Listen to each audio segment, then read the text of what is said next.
All right, so it's an early morning, and here is the foundations of the garden. I have my trellis built here for all of my viney plants like tomatoes and pepper. And I'm gonna use this for bucket planting here. And then I got some solar lights for the evening. No particular reason, just so that when I want to peek out of the window at night, I can see the garden.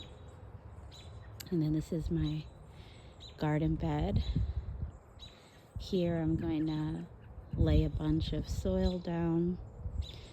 I was considering doing two different types of soil: the natural soil that's here in the ground out here, which is loamy soil, which is close to sandy soil.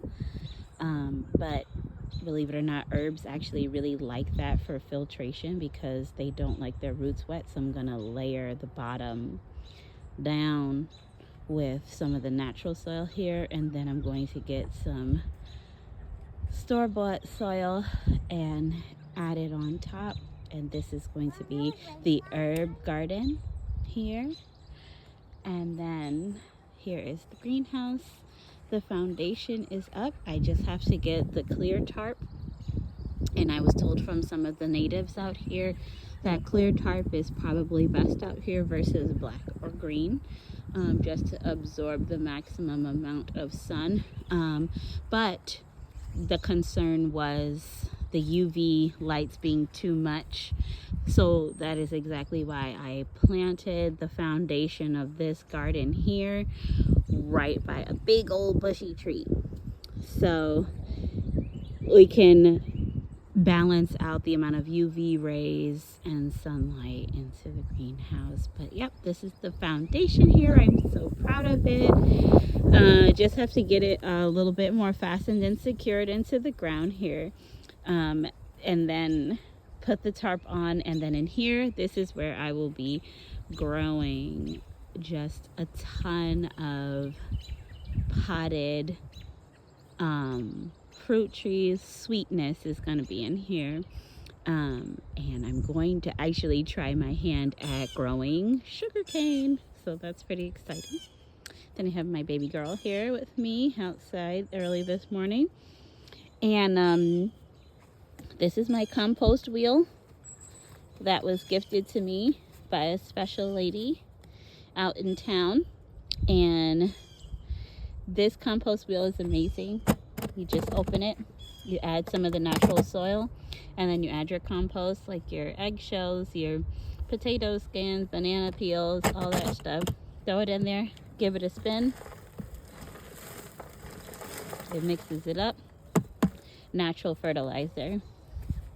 So I'm really proud of it.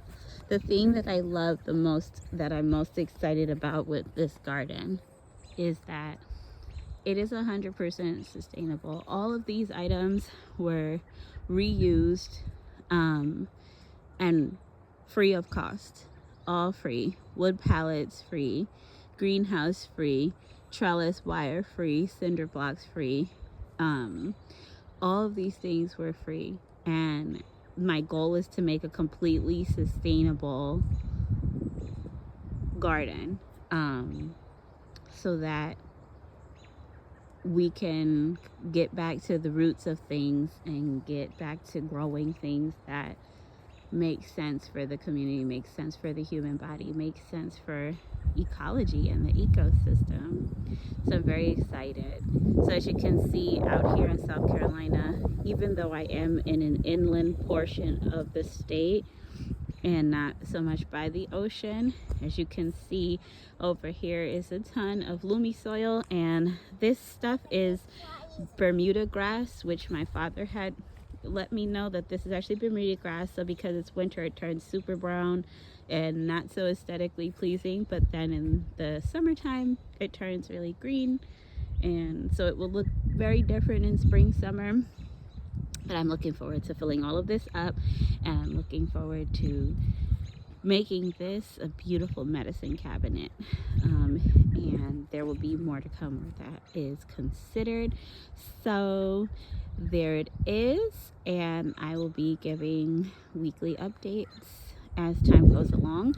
Oh, and one more thing that I'm really excited about is a lot of times, and even I was the same way when I first started gardening, we use plastic as a way to, it had rained earlier and it's going to rain for the next couple of days, but we use plastic, like plastic garbage bags, or just any type of plastic that we can find to line our garden beds.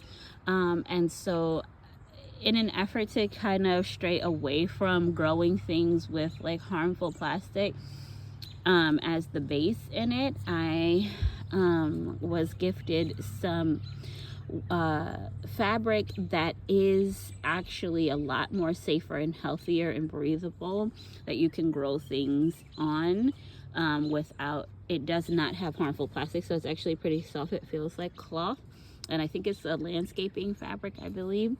But I'm going to use this as a base cover for the first time, so I'm looking forward to seeing like what the outcome is with that. But yeah, that is in an effort to kind of stray away from like the harmful plastics and growing underneath those conditions. But yep, there it is. There you have it.